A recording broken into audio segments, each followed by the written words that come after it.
栄養価の高いニンニクを醤油漬けにしようと思います。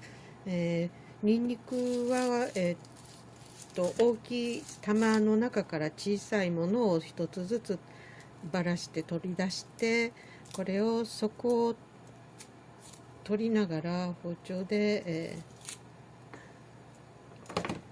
あとは手できれいに、こういう風に剥きます。でそこのあれが根のところは少し削り取って、芽はそのまま置きます。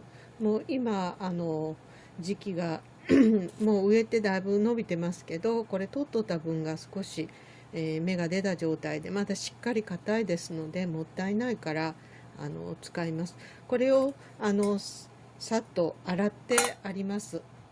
お湯をしっかり沸かしてます。でこの中にさっと熱湯をくぐらせます。このまま鍋の中に漬け込みます。さっとつけたら上げて粗熱を取ります。粗熱が取れましたらきれいに煮沸消毒してよく乾燥させた容器を準備して、この中に、入れます。水切りをしてキッチンペーパーなどで軽く水を切って、容器の中に入れます。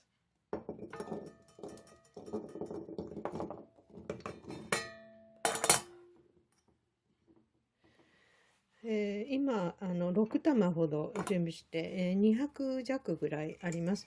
これを容器の中に、入れましたら、そこに普通の濃い口醤油を入れていきます。ひたひたになるほどに入れます。